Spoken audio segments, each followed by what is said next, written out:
umurnya 60 tahun. Nabi Adam memohon kepada Allah agar menambah umurnya. Allah mengatakan tidak bisa, kecuali tambahan tersebut diambil dari umurnya. Nabi Adam pun setuju. Diambillah keputusan tersebut dengan disaksikan oleh para malaikat. Seharusnya Nabi Adam mendapat jatah umur 1000 tahun, karena dikurangi 60 tahun menjadi 940 tahun. Ketika telah dekat ajalnya, malaikat maut datang hendak mencabut nyawanya. Nabi Adam menolak dan beralasan bahwa ajalnya belum sampai. Ia masih punya 60 tahun lagi. Kemudian Nabi Adam diingatkan bahwa telah memberikan umurnya yang 60 tahun kepada Nabi Daud. Dalam sebuah hadis yang diriwayatkan oleh Ibnu Hibban dan Hakim serta disahihkan oleh Albani, disebutkan bahwa jarak antara Nabi Adam dan Nabi Nuh adalah 10 kurun, dan Nabi Nuh ke Nabi Ibrahim juga 10 kurun. Kurun dapat diartikan sebagai generasi. Karena umur Nabi Nuh lebih dari 950 tahun, maka dapat kita asumsikan umur satu generasi saat itu adalah 1000 tahun. Karena umur para nabi merupakan gambaran dari umur generasinya. Dengan demikian jarak antara Nabi Adam dan Nabi Nuh sekitar 10.000 tahun. Usia Nabi Nuh alaihissalam juga tak kalah panjangnya dengan Nabi Adam. Usia dakwahnya saja hingga 950 tahun. Dan sesungguhnya kami telah mengutus Nuh kepada kaumnya, maka ia tinggal di antara mereka 1000 tahun kurang 50 tahun. Maka mereka ditimpa banjir besar, dan mereka adalah orang-orang yang zalim. Menurut Ibnu Abbas, Nabi Nuh diangkat menjadi nabi pada usia 40 tahun. Dan ia hidup bersama kaumnya setelah peristiwa banjir besar selama 60 tahun. Maka berdasarkan penuturan Ibnu Abbas, usia Nabi Nuh alaihissalam mencapai 1050 tahun. Bagaimana dengan Nabi Ibrahim, bapaknya para nabi? Jarak antara Nabi Ibrahim dan Nabi Nuh juga 10 kurun. Tentu umur generasi Nabi Ibrahim alaihissalam tidak sepanjang umur generasi Nabi Nuh alaihissalam. Menurut Ibnu Katsir dalam kitabnya Qisasul Anbiya, ketika memiliki anak Ismail, Nabi Ibrahim berusia 83 tahun dan mempunyai nama Ishak 13 tahun kemudian, atau usia 93 tahun. Menurut sumber dari Israiliyat, Nabi Ibrahim wafat pada usia 120 tahun, sama dengan usia yang dimiliki oleh Nabi Musa alaihissalam. Allah subhanahu wa ta'ala berfirman, apakah kamu tidak memperhatikan orang yang mendebat Ibrahim tentang Tuhannya? Karena Allah telah memberikan kepada orang itu kekuasaan. Ketika Ibrahim mengatakan, Tuhanku ialah yang menghidupkan dan mematikan, orang itu berkata, saya dapat menghidupkan dan mematikan. Ibrahim berkata, sesungguhnya Allah menerbitkan matahari dari timur, maka terbitkanlah dia dari barat. Lalu terdiamlah orang kafir itu, dan Allah tidak memberi petunjuk kepada orang-orang yang zalim. Al-Quran Surah Al-Baqarah ayat 258. Dalam ayat ini, Nabi Ibrahim berdialog dengan seorang raja. Banyak ahli tafsir berpendapat bahwa raja yang dimaksud adalah Raja Namrud bin Kan'an, seorang raja legendaris yang memerintah wilayah Mesopotamia, hidup antara tahun 2275 sebelum Masehi hingga 1943 sebelum Masehi. Dengan begitu, Ibrahim alaihissalam berusia 332 tahun.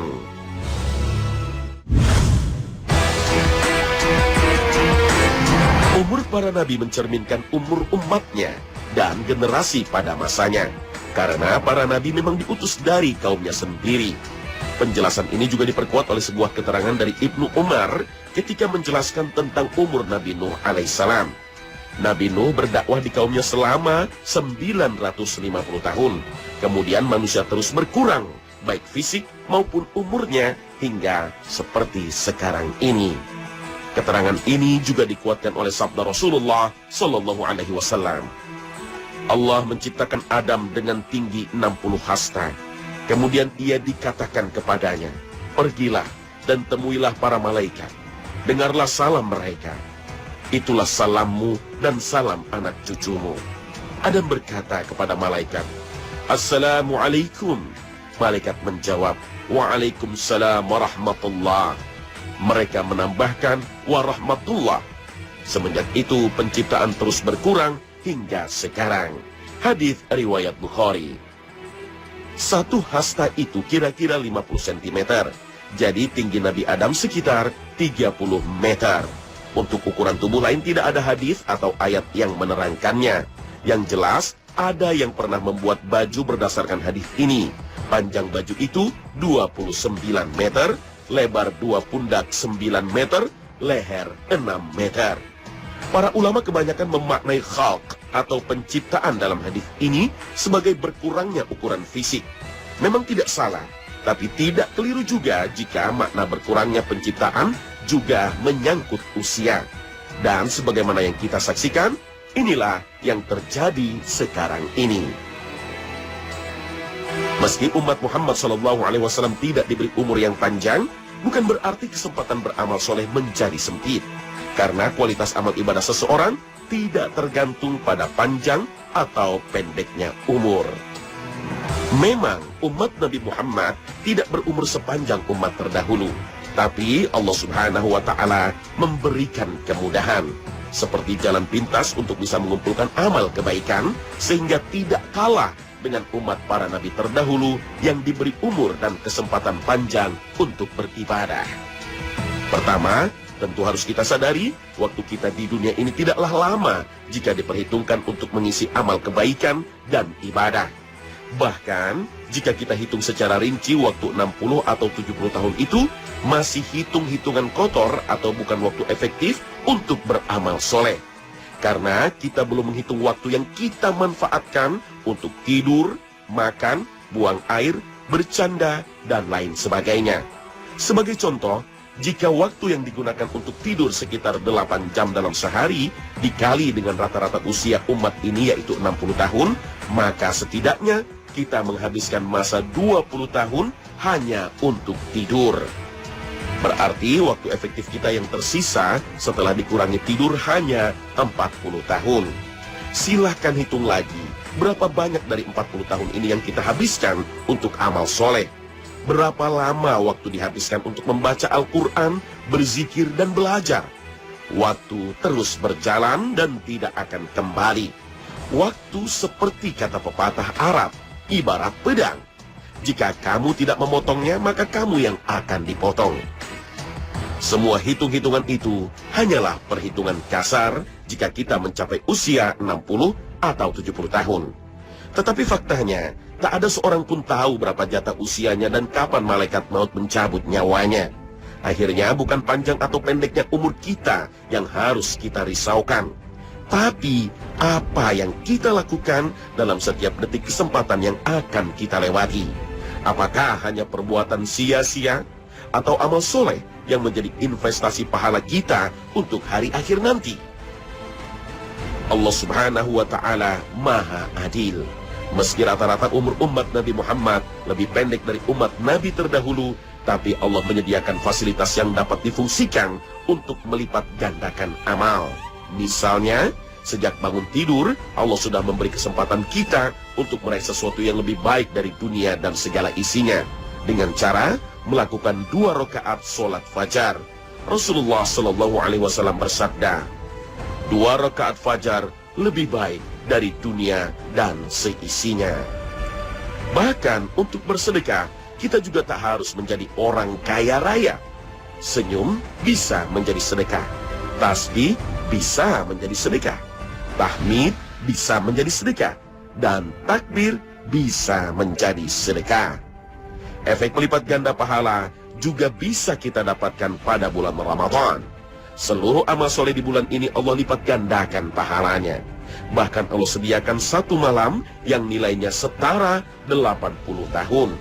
Bayangkan jika kita bisa meraihnya setiap tahun.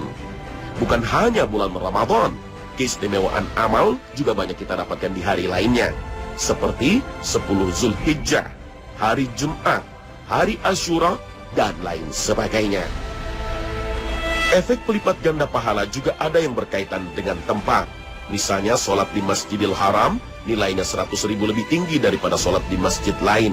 Sementara di Masjid Nabawi 1.000 lebih baik. Dan di Masjidil Aqsa 500 kali lebih baik.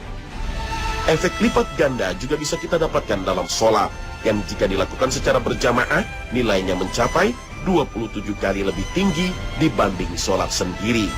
Selain itu, setiap aktivitas bila diniatkan karena Allah, maka bisa bernilai ibadah. Artinya, makan, minum, tidur, dan mencari nafkah bisa kita jadikan bernilai ibadah. Dengan demikian, kita bisa melakukan banyak hal yang bernilai pahala dalam setiap detik kehidupan.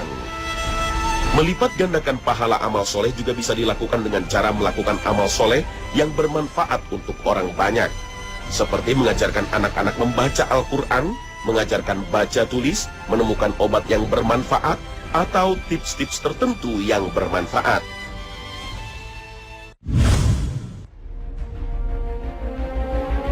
Dalam menjalani hidup yang singkat di dunia terdapat usia istimewa yang disebut Al-Quran Al-Karim sebagai usia matang, yaitu usia 40 tahun. Allah Subhanahu wa Ta'ala berfirman, "Kami perintahkan kepada manusia supaya berbuat baik kepada kedua orang tuanya. Ibunya mengandungnya dengan susah payah dan melahirkannya dengan susah payah pula. Mengandungnya sampai menyapihnya adalah 30 bulan. Sehingga apabila dia telah dewasa dan umurnya sampai 40 tahun, ia berdoa, 'Ya Tuhanku, tunjukilah aku untuk mensyukuri nikmat Engkau yang telah Engkau berikan kepadaku dan kepada kedua orang tuaku, dan supaya aku dapat berbuat amal yang saleh yang Engkau ridhai. Berilah kebaikan kepadaku dengan memberi kebaikan kepada anak cucuku. Sesungguhnya aku bertaubat kepada Engkau, dan sesungguhnya aku termasuk orang-orang yang berserah diri.'" Al-Quran Surah Al-Ahqaf ayat 15. Ayat ini dengan jelas menyebut usia 40 tahun. Dan ada sebuah doa yang Allah ajarkan di usia ini. Pertanyaan pun muncul, kenapa harus 40 tahun? Kenapa bukan 30 tahun atau 50 tahun? Pertanyaan ini semakin mengemuka ketika kita dapatkan usia Nabi Muhammad SAW saat diangkat sebagai utusan Allah berusia 40 tahun. Tentu ini bukanlah kebetulan tanpa makna. Bahkan ada sebuah riwayat yang mengatakan bahwa para nabi dan rasul diutus di atas usia 40 tahun. Meskipun riwayat ini tidak dapat dikonfirmasi kesahihannya, tapi para ulama tidak ada yang menyanggah informasi ini. Hanya saja ada beberapa pengecualian untuk Nabi Isa alaihissalam yang diangkat Allah ke langit di usia 30-an. Demikian pula Nabi Yahya alaihissalam yang diangkat menjadi nabi ketika dalam usia kanak-kanak. Demikian menurut sebagian ulama tafsir ketika menjelaskan firman Allah Ta'ala, "Hai Yahya, ambillah Alkitab Taurat itu dengan sungguh-sungguh, dan kami berikan kepadanya hikmah selagi ia masih kanak-kanak." Al-Quran Surah Maryam ayat 12.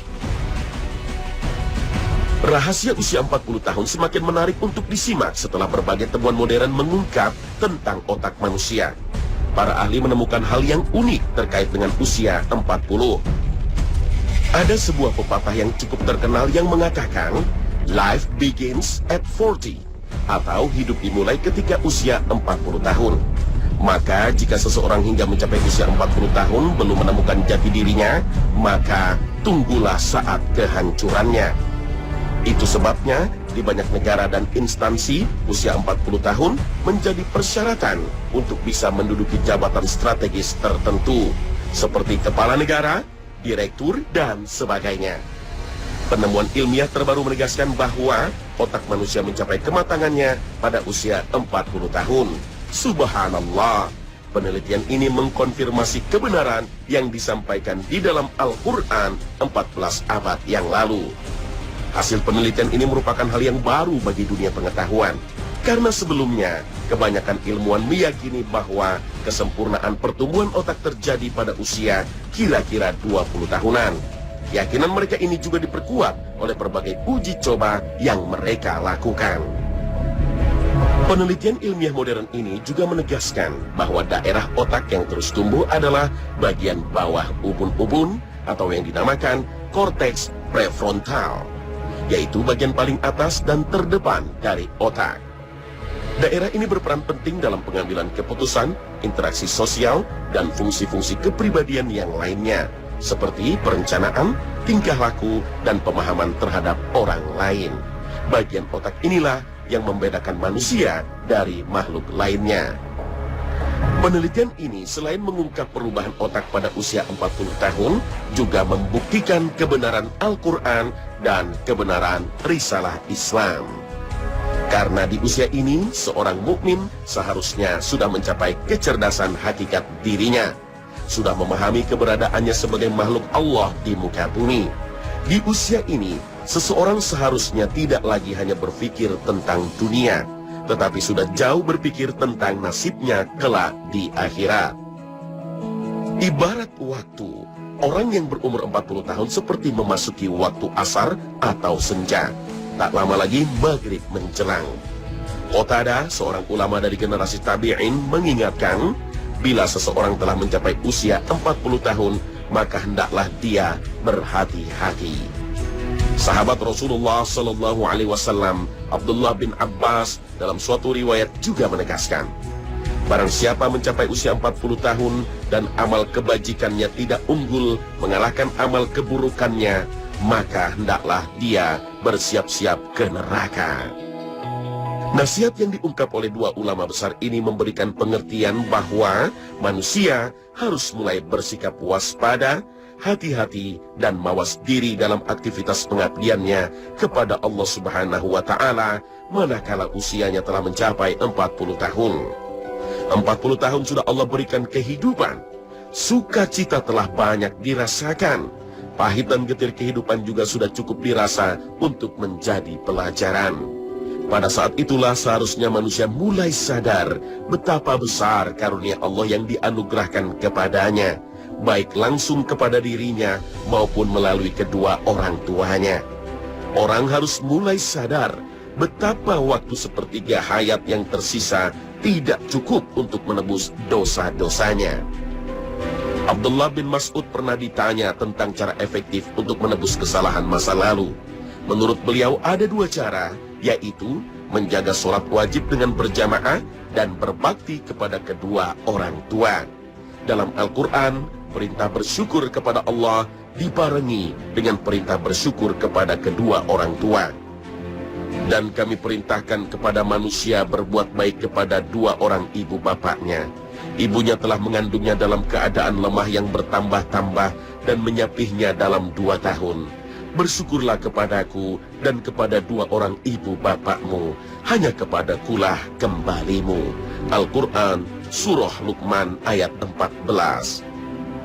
Sebagian ahli tafsir menjelaskan, bersyukur kepada Allah utamanya dilakukan dengan menunaikan sholat wajib 5 waktu. Sedangkan bersyukur kepada orang tua dilakukan dengan cara mendoakan mereka setiap usai menunaikan sholat 5 waktu.